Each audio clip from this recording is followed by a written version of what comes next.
we're going to get into that right now. This is Final Analysis.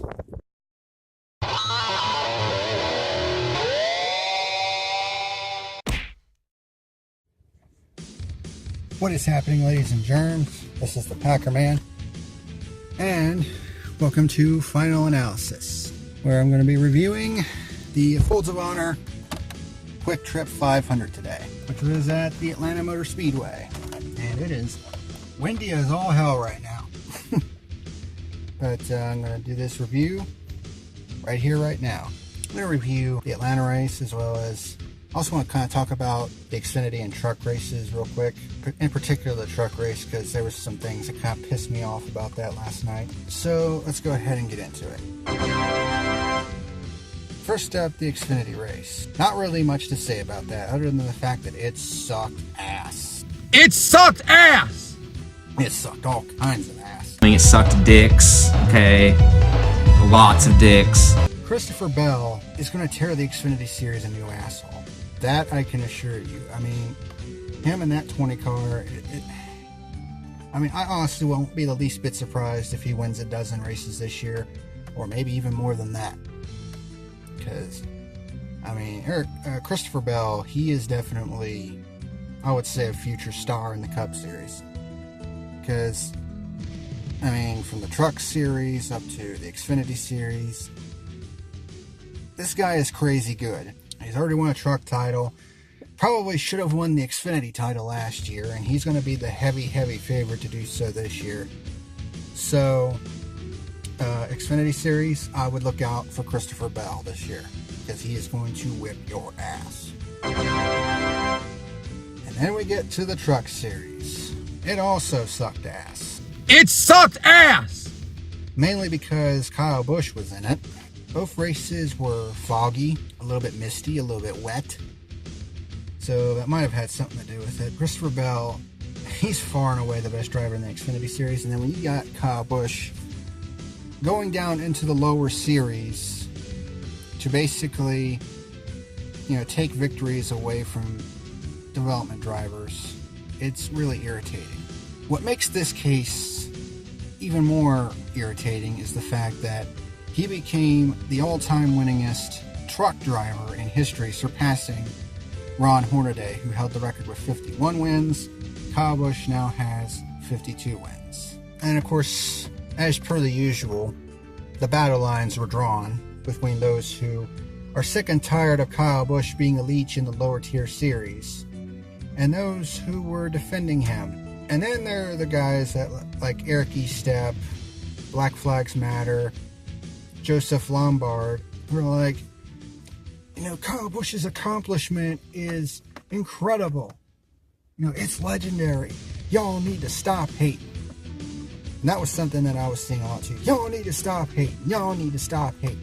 You people need to stop hating Kyle Busch. First of all, for those of you that are saying y'all need to stop hating on Kyle Busch, y'all can kiss my fucking ass on that one. Okay?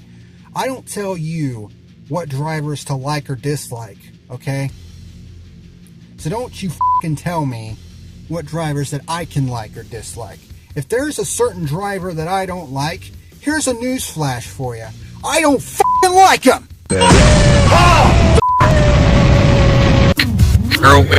I get so fucking sick and tired of that shit. If I don't like a certain driver, it's for a good fucking reason. Okay, this has nothing to do with the fact that Kyle Busch, let's be real here. Kyle Busch is one hell of a race car driver. One of the best drivers of all time. That is not in question. But for those of you who say, y'all need to stop hating, the guy is a fucking douchebag. And he has shown that time and time and time again. He gives us a reason to hate him. It's not just because of the fact that he goes down into the lower tier series to basically take wins away from guys who are trying to, you know, work their way up the ladder. It's also because he's a fucking asshole. So as far as I'm concerned, you can take that and shove it up your ass. Okay, we all have drivers that we cheer for, and we all have drivers that we hate. It's called being a fan. And I'm allowed to cheer for whoever the fuck I want to cheer for and hate whoever the fuck I want to hate. I've been watching this sport for over 20 years. I think I've earned that right. Second of all, for those of you that are saying, well, he's closing in on Richard Petty's 200 NASCAR wins. Huh? What was it? Huh? He only has 51 career cup victories. If we're talking like overall victories in NASCAR, then okay. You could probably say that Kyle Busch, is closing in on that mark. But we're comparing Richard Petty's, 200 career wins, all at the top level, by the way, to Kyle Busch, who has 51 cup wins, which is pretty freaking impressive in and of itself, and he's not even in his mid-30s yet. So like I said, I can respect the fact that he is one hell of a race car driver. There's no question. But for those of you that are just getting down on his knees and just sucking his balls because, you have this illusion that he's closing in on Richard Petty's record, no, he is not. All of Richard Petty's victories came in the Cup Series. And don't give me that excuse that, oh, well, there wasn't any lower tier series back then. So? I mean, you didn't see Michael Schumacher going down into Formula 3000 to get victories, did you? You don't see guys like Elio Castroneves dropping down from IndyCar into Indy Lights to take victories away, do you? So why do NASCAR drivers feel the need to do this? It's ridiculous. Can we get some semblance to common sense here? Which leads into my third point. This is not as impressive as some people might think it is. Some people have been like, well, he's worked hard and, it's highly impressive that he's winning all these races on a part-time schedule and, and all this other crap.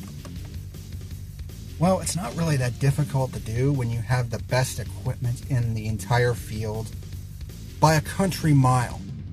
Let's be completely honest here, especially in the truck series.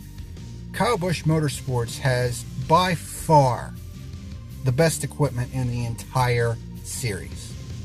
By far. It's not even close. Did y'all watch that truck race last night, especially early on?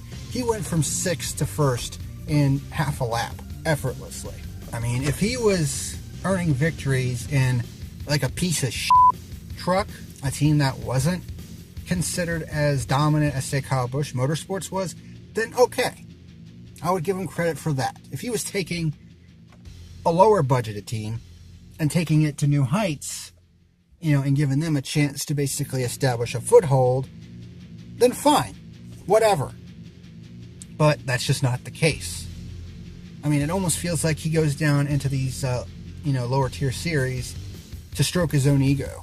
I mean, he already has 92 wins in Xfinity. He has 52 now in trucks. What else is there for him to prove? It's ridiculous. And the fact that, people are comparing him to Richard Petty is also quite ridiculous too.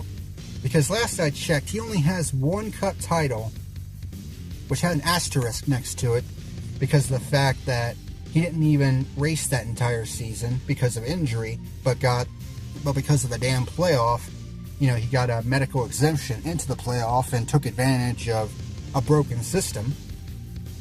So there's that. Compared to Richard Petty, who had 7 championships. And, oh, by the way, Richard Petty also has 7 Daytona 500 victories. How many does Kyle Busch have? Exactly. So let's, inject some common sense. Let's bring things back down to earth a little bit. Okay? Kyle Busch is one hell of a driver. But let's be realistic here. He's not on Richard Petty's level yet.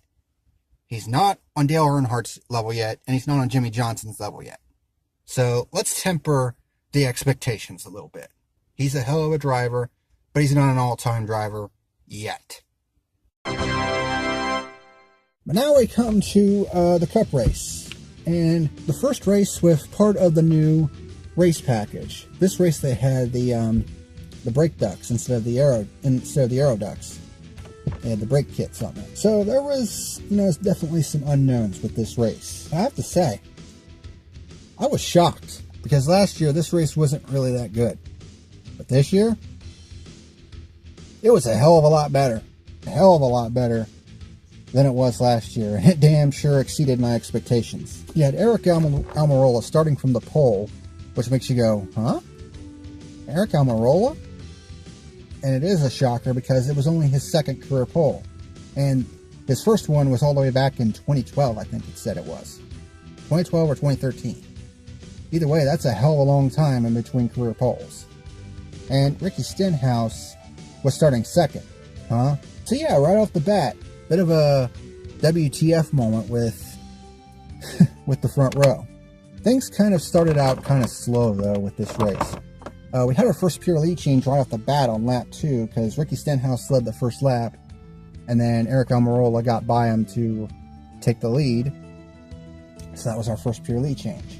And there was some 3 and 4 wide in the middle of the pack, which was, I was like, holy crap. So things were looking good early on, at least at the start. But once they started getting into a run, things really started to settle down, and it started to go back to what we were used to. They had a competition caution on lap 36 because I guess it rained this morning and washed all the rubber off, and NASCAR procedure is to throw a competition caution if that were to happen, so the teams can check tire wear, which would become a factor late in this race. But Larson won the race off pit road and got a great restart. The restarts were crazy in this race. Holy crap. It's like some of the craziest restarts that I've ever seen in Atlanta. And it's like, damn, these restarts are going to be ones to watch this year on the mile and a half. But once things stretched out after about 10 laps, it got really boring. So stage 1 sucked. It's a definite thumbs down for stage 1, which Kyle Larson won. There was a lot of names up inside the top 10 that earned a lot of points today, especially in the stages. I know Truex, he finished 5th in this stage. He finished 3rd in stage 2, and then he finished 2nd in the race, so he earned a shit ton of points in this race today. That's certainly going to help, considering that he only earned 1 point at the Daytona 500. But we're going to be getting to all that here in a second. But Harvick wins the race off pit road. Almirola gets nabbed for speeding. There were a couple of speeding penalties in this race. Almirola got penalized for speeding, and it would take him all friggin' race to make up for the difference, because he didn't really show his face back in the top 10 until late in the race. First stage was 85 laps, as was the second stage, also 85 laps. So Harvick led on the start. He had 3 wide for the lead on this restart. And I was like, geez Louise. I think it was Larson, Harvick, and Kurt Busch who tried to split the middle. That was pretty wild. I was like, holy crap. And we had our second pure lead change when Kyle Larson took the lead on lap 112. Then we had green flag pit stops.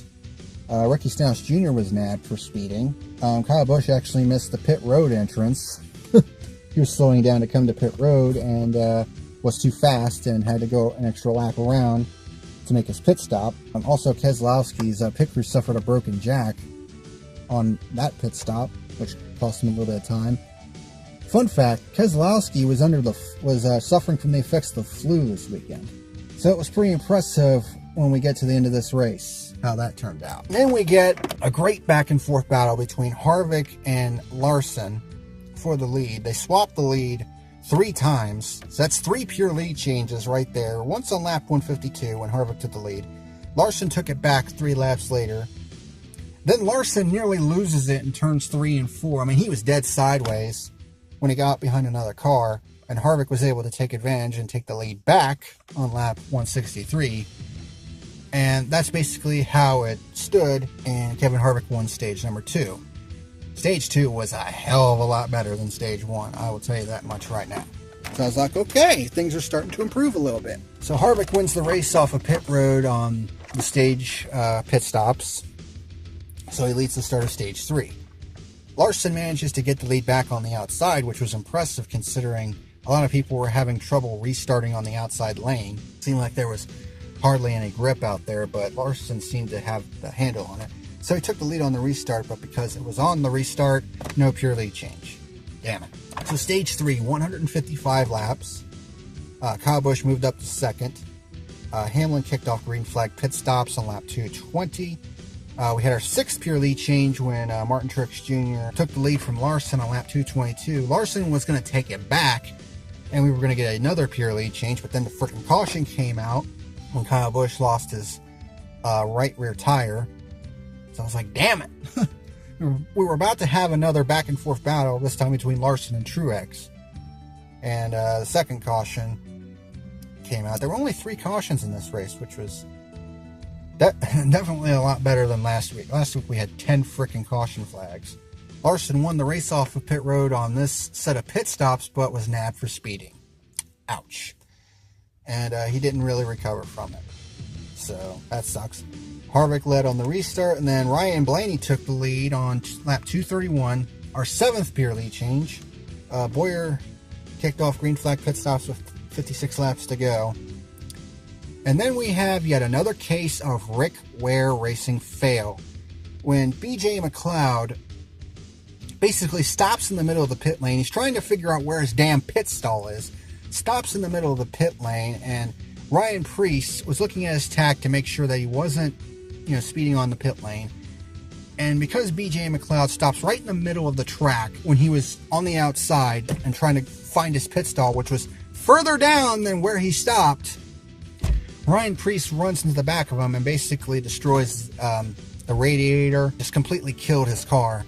And Ryan Preece was having a damn good day. He was in the top 10.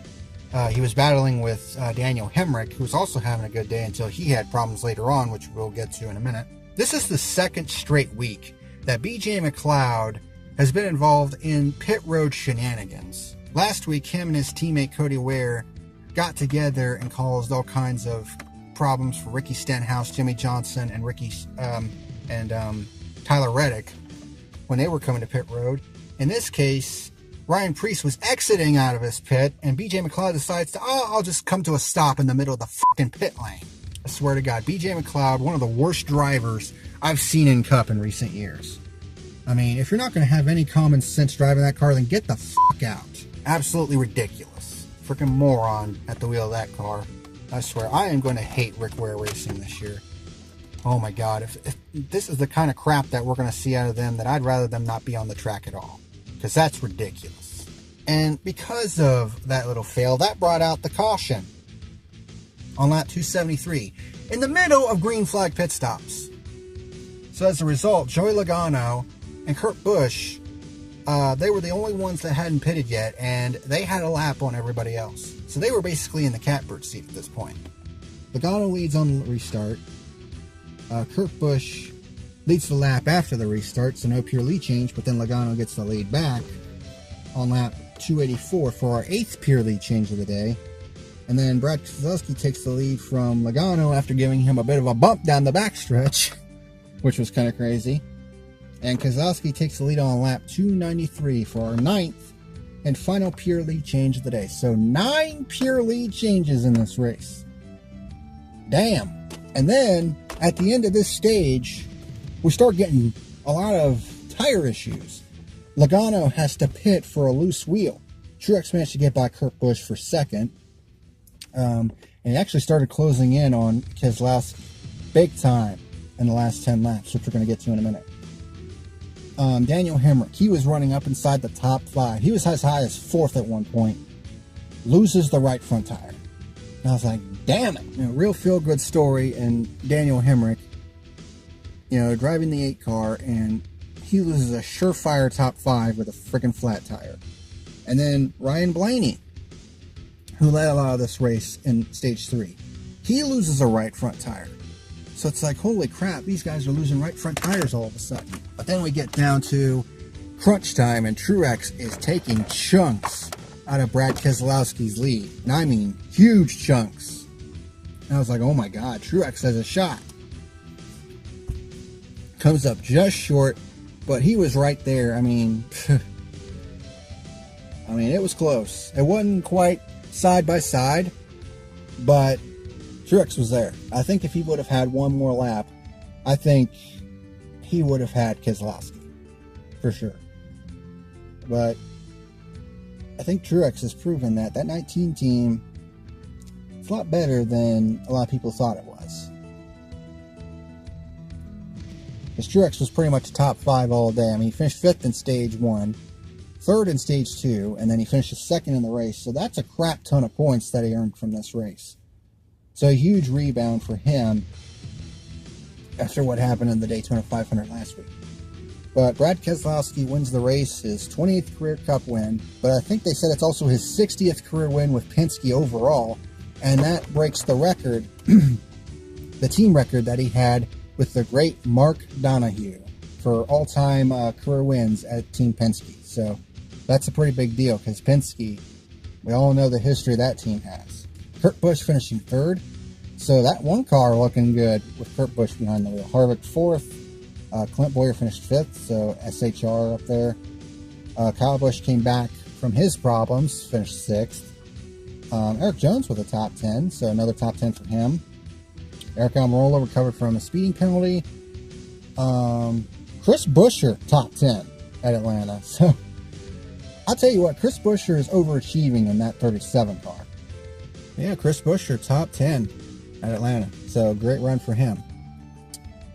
But needless to say, overall, this race was shockingly good. Shockingly good. The first stage really dragged for a lot. Didn't really enjoy the first stage. Really picked up in stage 2, and then stage 3, you know, things started to come together. A lot of lead changes. And a battle at the end. Truex actually catching Keselowski and damn near passing him for the win. Which would have been nice, because that would have given us 10 pure lead changes. We would have cracked double digits for the first time. But 9 pure lead changes in this race. It's a pretty damn good stat, if I may say so myself. So, overall, my final rating for the Folds of Honor QuikTrip 500 in Atlanta. This is a tough one. Because the first stage was kind of crappy. But stages 2 and 3 were pretty damn good. I will go ahead and give this race, I'll give it a 7.5 out of 10. I think that's a fair score. Because stage 1, I mean, it had a good start, but then it kind of got bogged down at the end of stage 1. But stages 2 and 3, in my opinion, were pretty interesting. And a great finish on top of all that. And Brad Keselowski winning the race despite being down with the flu. That's pretty damn impressive. Because anybody who's had the flu will tell you, it's hard for you to do anything, much less muscle a friggin', you know, a 3,400 pound race car, trying to muscle that around while under the effects of the flu. Blech, that's tough. And not only does he muscle that damn thing around Atlanta, he wins the damn race. And whether you love the guy or hate the guy, that's pretty damn impressive. You know, because that's one hell of a physical element to have. And for him to come out and just win the race like that is pretty damn impressive. So, a lot more to talk about than I expected this week. But needless to say, I'm pretty impressed. I was damn impressed with how good the race was today. A little bit better than the 500, in fact. I mean, we had a lot more pure lead changes. Last week we had 4. This week we had 9. 9 pure lead changes. In my opinion, that's pretty damn good. And a good finish. Great chase by Truex. Great racing overall. Lots of back and forth. 3 and 4 wide. Overall, I'd say Atlanta was a pretty damn good race. So 7.5 out of 10 is what I'll give it. So, honestly, NASCAR's off to a good start this year. Which is a lot better than what it was last year. Last year got off to a terrible start. But this year, a lot better. Lots better. Of course, Vegas is going to be the true test. Because that's when we're going to have the entire package. They're going to have the Aeroducts next week. So, next week is going to be the real true test for this new package. But, hopefully, we'll see racing like we did today. So, that's going to do it for this edition of Final Analysis. Thank you very much for watching. A little bit of a change in when I'm going to upload it. I was going to upload these on Thursdays and Saturdays for each of the individual series, but for NASCAR and IndyCar, but I'm going to start uploading these on Monday. That way it's not that long after, you know, the race is concluded. You basically get my my feelings directly after the race. So, well, that'll pretty much do it for today. Thank you very much for watching. This has been Final Analysis, and until next time, This is the PackerMan signing out.